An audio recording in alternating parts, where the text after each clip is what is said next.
Hello, j'espère que tu vas bien. Je te retrouve aujourd'hui un petit peu plus calme parce que je tourne j'enregistre ce podcast en fin de journée. Et en fait, j'avais pas d'inspiration. Enfin, je t'ai dit ça déjà dans le dernier podcast. En fait, c'est pas vrai. J'ai toujours de l'inspiration, mais je sais jamais quel sujet choisir parce que moi aussi j'ai une pensée qui part dans tous les sens.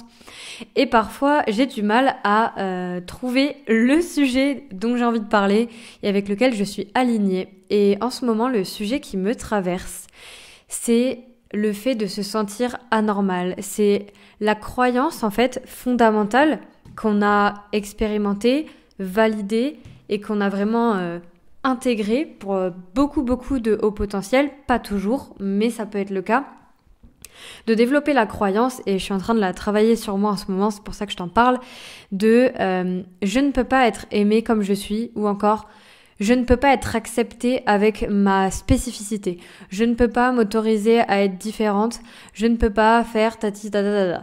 En fait, en réalité, l'angoisse qu'il y a derrière, et ça c'est pour tout le monde, c'est que quand tu ne t'adaptes pas au groupe, tu as des risques de danger. C'est un mécanisme de survie en fait, de s'adapter au groupe, d'où la création d'un faux self et d'un masque en fait, pour s'adapter aux autres. Et c'est vrai que pour ma part, là, je vais vraiment te parler de moi et je pense que tu vas te reconnaître un petit peu là-dedans. Et je tiens à préciser quand même, attention, que tous les hauts potentiels ne souffrent pas. C'est pas obligatoire, mais là, je vais vraiment m'adresser surtout à ceux qui ne se sont pas compris et qui ont eu une détection tardivement. Pour ma part, je me suis penchée vraiment sur ce sujet-là pour moi-même vers mes 20-21 ans. Donc... C'est marrant parce qu'en fait, j'ai discuté avec des personnes qui ont été détectées très très jeunes et pour qui, en fait, pour elles, quand tu leur parles de HP, elles voient même pas l'intérêt d'en parler. Et c'est ça qui est vachement intriguant parfois parce qu'à l'inverse, moi, ça a vraiment changé ma vie et radicalement, quoi. Ça a vraiment ouvert la porte à tellement de choses et j'avais enfin un modèle pour me comprendre. J'avais enfin... des mots qui me décrivaient, j'avais enfin des psys qui parlaient de moi de la bonne manière et je me rappelle que ça m'a tellement soulagée. Mais au-delà du soulagement, il y a aussi un choc. Et je voulais revenir un peu sur ça parce que y a beaucoup de gens qui m'envoient des messages privés, je pense que tu t'en doutes, sur Instagram, sur mon Insta Margot Coaching. Et c'était une personne qui venait d'apprendre donc qu'elle était officiellement haut potentiel. Et ça lui fait depuis un certain moment, et ça arrive à beaucoup de mes coachés, ça lui fait un choc en fait, parce qu'elle remet en question tout son passé. Elle revoit, et moi ça me faisait pareil, je revoyais en fait, je vais parler de moi, c'est beaucoup plus simple je trouve, parce que j'ai pas envie de parler à la place de quelqu'un d'autre. Moi je me rappelle que je revoyais en fait tous les moments de ma vie qui avait une autre explication. Et c'est ça qui est assez perturbant quand tu apprends que t'es au potentiel parce que, en fait, tous les moments où tu t'es cru pas normal, tous les moments où t'as cru que ta réaction n'était pas adaptée, tout ça, en fait, tu comprends juste que c'était un fonctionnement spécifique à toi, différent, qui n'est pas anormal, mais qui est simplement différent.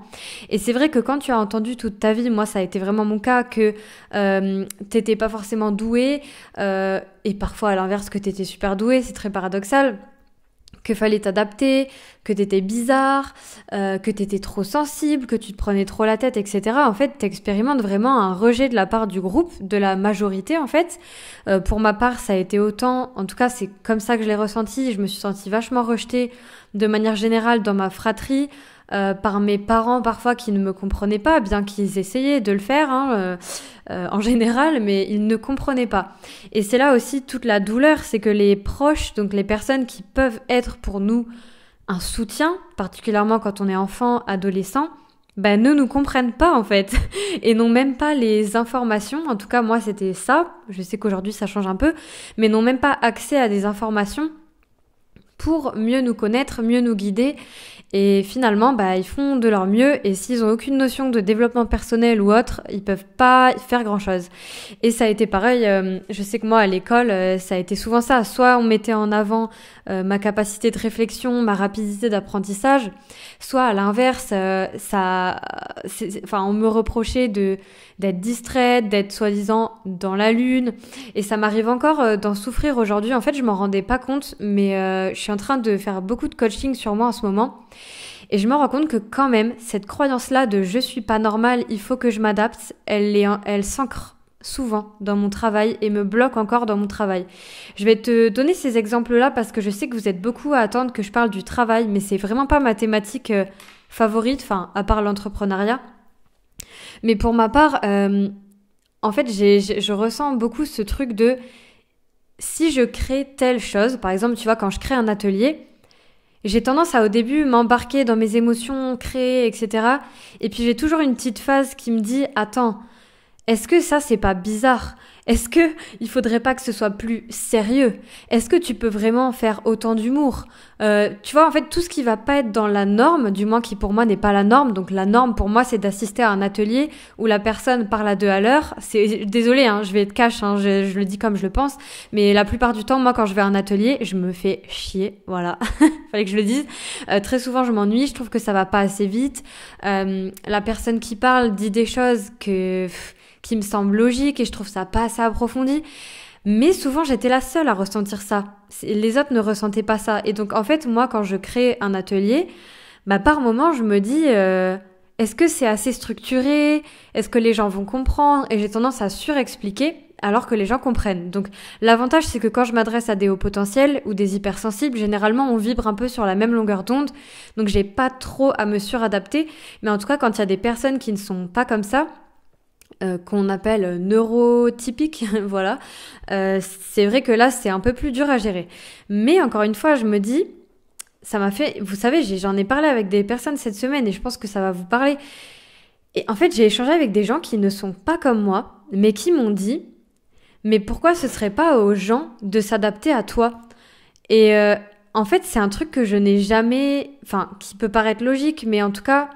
Pour ma part, ça me paraît impossible en fait. Et je pense que c'est une croyance limitante, mais demander aux gens de s'adapter à moi, quand j'ai appris constamment à me suradapter, et je pense que ça te parlera vachement ce que je dis, en tout cas, n'hésite pas à me faire un retour, c'est un peu dur à intégrer quoi. Je te donne des exemples, mais constamment, moi je sais que je me suis suradaptée et que je me suradapte encore, et souvent même je l'anticipe quand je vais rencontrer des gens. J'ai tendance à prévenir que je pars un peu dans tous les sens ou à prévenir que je risque d'être fatiguée, etc. sans même qu'on me demande. Et en fait, ça, c'est de la suranticipation de qu'est-ce qu'on va penser de moi, est-ce qu'on va me trouver bizarre, etc., etc.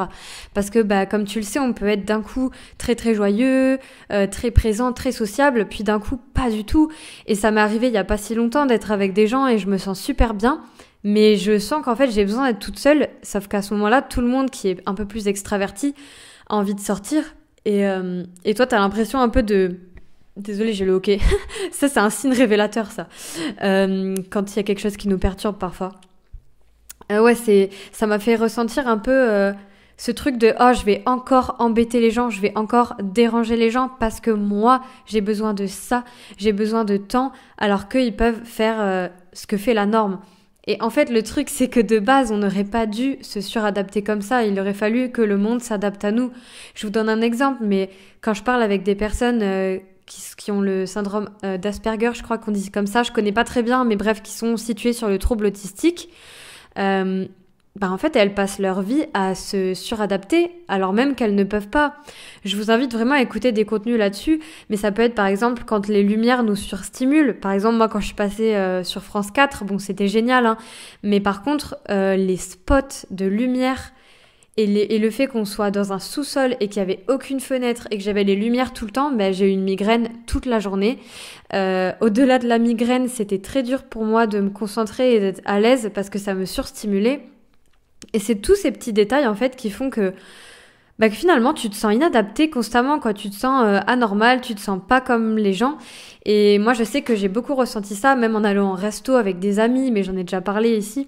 Tu me diras si ça t'est déjà arrivé dans le groupe de l'école ou même sur Instagram en écoutant ce podcast, ou même tu peux commenter pour le dire sur le podcast, mais où je me dis oh là là, mais il y a tellement de bruit et je vois que je suis la seule à le remarquer et que tout le monde parle, tout le monde arrive à suivre la conversation et moi je suis juste surstimulée, j'ai trop d'informations à la minute et puis tu sais, tu te demandes mais comment ça se fait que moi, ça me fasse ça, mais pas les autres? Et c'est vrai qu'il y a une explication rationnelle, il y a des choses au niveau du cerveau même, par exemple, quand on a un trouble d'attention, etc. Moi, j'ai pas encore été détectée de ça, mais c'est vrai que je me pose vraiment la question, comme je vous disais, pour les gens qui sont dans l'école, vous êtes au courant. Mais en tout cas, ouais, ce sentiment d'être constamment inadapté. Et finalement, quand t'apprends donc que t'es HP, tu vois, j'ai fait toute une boucle, j'avais oublié.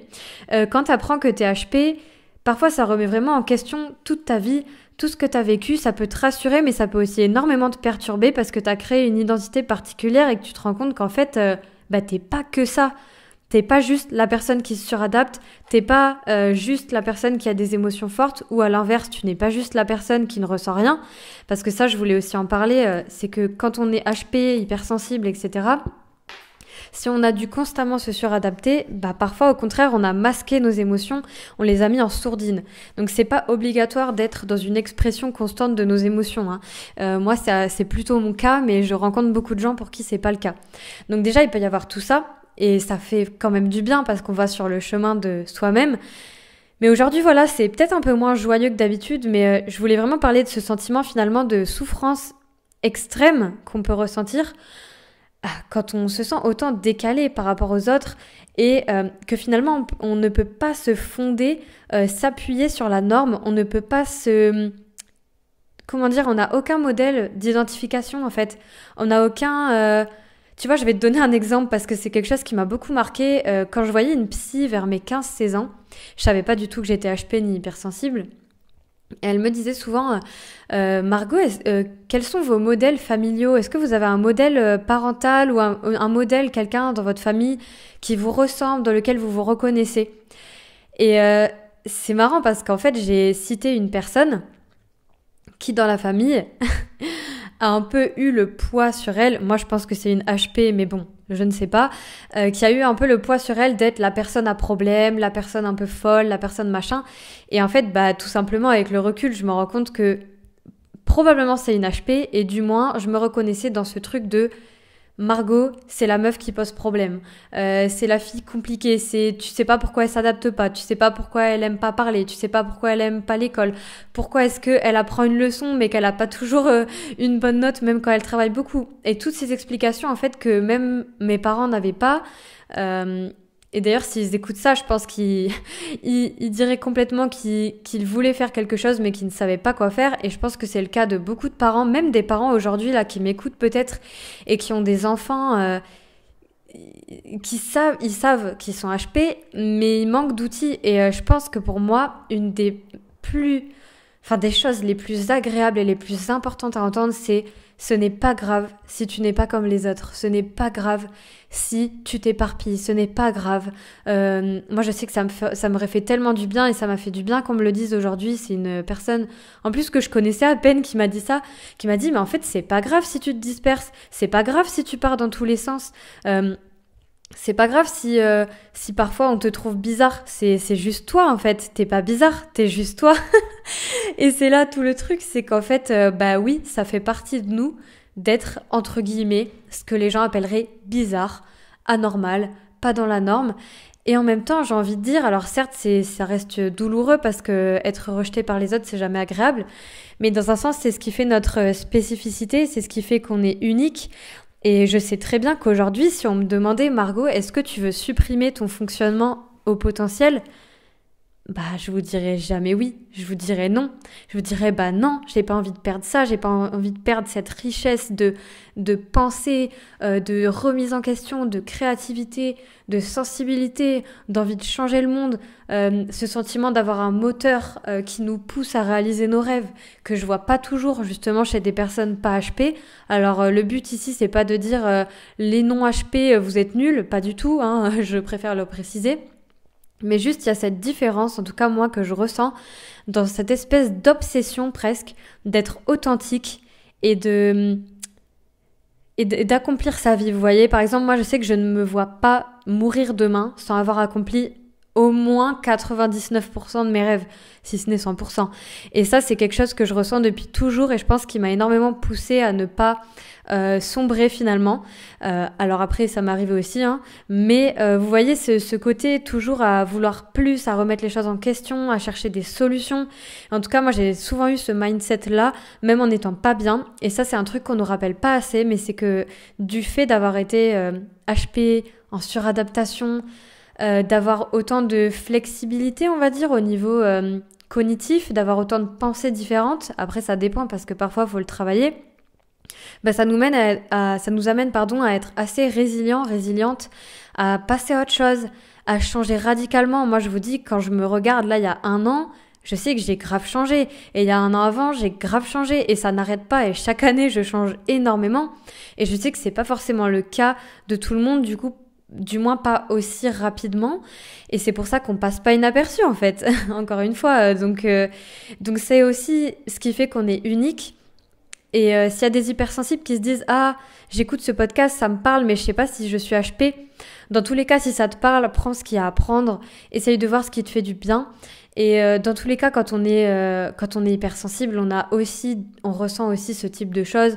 Et même sans être HP ni hypersensible, je vais vous dire, quand tu vis dans une famille qui te rejette ou que tu es rejeté à l'école, bref, que tu expérimentes autant de rejet, il y a toujours un moment où tu viens de dire « Ok, je dois avoir un problème, c'est pas normal, pourquoi est-ce que moi, ça me fait ça ?»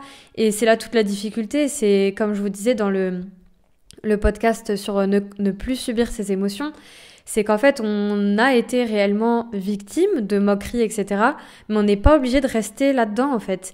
Et souvent, on va aller s'auto-enfermer là-dedans et revalider tout ce qu'on a vécu. Et c'est là où, quand on est adulte, on peut travailler avec la PNL, la psychologie, les thérapies cognitivo-comportementales, même l'EMDR. Enfin voilà, il faut vraiment pas hésiter à se diriger vers ça. Et bref, pour finir ce podcast... qui, j'avoue, me touche pas mal parce que j'avais vraiment envie de vous dire ça, c'est que c'est pas grave si vous êtes bizarre aux yeux des gens. Et surtout, vous voyez, pour une personne comme moi qui me considère encore parfois bizarre, en fait, c'est avec vous que je m'entends. C'est avec les gens comme moi qui sont soi-disant bizarres. Justement, et comme je vous disais, l'exemple de l'atelier au tout début, où ça m'est arrivé plein de fois d'aller acheter, et je vous jure, c'est un truc de fou combien de fois j'ai fait ça, d'aller acheter des produits et des formations de personnes qui me semblaient plus normales, juste parce que je me disais « Ah, comme ça, je vais bien faire parce que ça sera dans la norme », et qu'en fait, je me faisais chier à mourir dans leur atelier, mais je vous jure, c'est incroyable. Et finalement, je me rends compte qu'on est vachement fait aussi pour créer nos propres outils, et se servir que de ce qui nous sert sur nous. Je pense qu'on a une façon différente de travailler, même dans le coaching. S'il y a des coachs qui m'écoutent ici, vraiment, j'aimerais beaucoup avoir vos retours parce que moi, je sens que j'ai pas forcément le même fonctionnement que beaucoup de thérapeutes et je marche beaucoup à l'intuition, en fait, dans mes séances de manière générale, à l'énergie, à la connexion qui se passe, etc. Et c'est un peu comme si, par moments, je reçois, on va dire, des informations, du moins, mon cerveau va très vite. Et je travaille beaucoup avec ça, en fait. J'ai pas une trame, vous voyez, qui va de A à Z. Voilà, une trame que j'applique à chaque fois. Alors, je pense pas que tous les thérapeutes fassent ça, mais en tout cas, c'est quelque chose que je n'arrive pas à faire, que je ne sais pas faire, et je me rends compte que je ne sais pas faire autrement, et que c'est sûrement aussi ma spécificité en tant que coach. D'ailleurs, s'il y a les élèves de l'école des hypersensibles qui remarquent ça, n'hésitez pas à me le dire la prochaine fois. Je sais qu'à l'inverse, il y a des personnes qui adorent ce fonctionnement-là, où je suis assez... un peu dans tous les sens, et puis finalement on part d'un sujet et on parle de trucs fous avec des connexions profondes pendant des heures et je sais qu'il y en a qui n'aiment pas et puis il y en a qui adorent, et c'est aussi ça, c'est que finalement plus on va être nous-mêmes, et je pense que ça va t'arriver en étant dans l'école des hypersensibles, plus tu te reconnectes à ce que tu penses et plus tu polarises, on va dire, ton avis, tu vois, plus tu affirmes ton avis, plus ça va pas plaire aussi. Mais dans un sens, c'est que tu te rapproches aussi sûrement de ton vrai self, on va dire, et non pas ton faux self. Si tu sais pas ce dont je parle, si tu sais pas ce que c'est le faux self, va écouter mes anciens podcasts. Mais voilà, en tout cas, je voulais vraiment te partager ça aujourd'hui et te dire que ouais, c'est vrai que parfois, quand t'es hypersensible, quand t'es au potentiel, tes proches te comprennent pas et ne te comprendront pas. Du moins pas comme tu le souhaites. Ça veut pas dire qu'ils t'aiment pas. c'est pareil pour les psys. Si tu cherches des psys et que ça te correspond pas, bah cherche un autre. Voilà, il y a des psys qui effectivement avec qui tu vas pas connecter, enfin tu vois, il y a une spécificité que tu vas pas sentir reconnue. Et je comprends tout à fait ce que ça fait. Je sais que c'est un peu un parcours du combattant parfois pour trouver quelqu'un qui nous correspond. Et voilà, petite parenthèse que je voulais dire quand même, c'est que tous les hauts potentiels ne sont pas voués à souffrir, que ça je pense que ce n'est pas vrai. Je pense que beaucoup ont expérimenté effectivement du rejet, mais ce qui est important aujourd'hui, c'est de voir, ok, ce passé il est là, il t'a fait souffrir et c'est normal, et maintenant qu'est-ce que tu en fais ? Vers quoi tu as envie d'aller ? Est-ce que tu as envie de rester enfermé dans cette vision ? Est-ce que, je sais que ça va concerner pas mal d'entre vous, est-ce que vous avez vraiment envie d'être heureux ? Parce que peut-être vous connaissez pas encore ce que ça fait d'être bien, en fait. Donc, quand on connaît pas ce que ça fait, bah, parfois, on préfère rester dans son malheur, rester à s'apitoyer, rester à se dire que de toute façon, le monde est nul et que personne nous comprend. Et franchement, je vous le dis, c'est pas vrai. Certes, on l'a expérimenté à une certaine époque parce qu'une majorité ne nous comprenait pas. Mais à partir du moment où tu rencontres des gens comme toi, et d'ailleurs, c'est souvent ce qui se passe quand on est dans l'école des hypersensibles parce que bah, je vous permets dans cette école de vous connecter entre vous, de discuter entre personnes pareilles, entre guillemets, hein, pas pareilles, mais qui vibrent un peu sur la même longueur d'onde. Et du coup, on sent moins cette exclusion et déjà, ça fait tellement du bien. Donc voilà, c'était un peu un podcast... pas forcément avec une action à faire ou autre, tu vois. Mais c'était plus pour poser les mots peut-être sur des choses que tu ressens, pour que tu puisses les exprimer. Et puis je pense qu'on va quand même travailler dans l'école un peu sur tes croyances, les croyances que tu as pu développer suite au fait justement de te sentir anormal, inadapté et peut-être pas aimé comme tu es. Et voilà, en tout cas, si ça t'a touché, n'hésite pas à me laisser un avis sous le podcast. Et on va bientôt parler du coup de la résilience parce que c'est aussi ça qui est important. Si tu sais pas ce que c'est, moi avant je connaissais pas le mot. En gros, la résilience, on va dire que c'est la capacité à surmonter une épreuve. Tu vois, à surmonter ce que tu as vécu.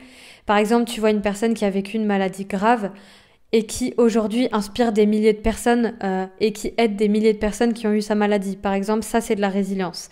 Et dans un sens, moi je sais que je suis sur le chemin de cette résilience justement avec ce que je fais. Et je pense que chaque personne qui m'écoute ici, peut-être toi, peut-être que tu as une souffrance aujourd'hui que tu as eue, que tu as envie de guérir. Et cette souffrance-là, quand tu vas la guérir, bah, elle va te permettre d'aider d'autres personnes et là tu vas aussi trouver du sens dans ta vie et c'est ça qui est super beau. Bref, je te dis à lundi prochain et d'ailleurs petit rappel, parfois il y a des bugs avec les podcasts, on n'arrive pas à comprendre pourquoi. Donc si tu vois que ça n'y est pas le lundi matin, c'est pas qu'il y en a pas, c'est plutôt qu'il sera remis le soir parce qu'il y a un bug. Voilà, c'était la petite parenthèse et je te dis à lundi pro.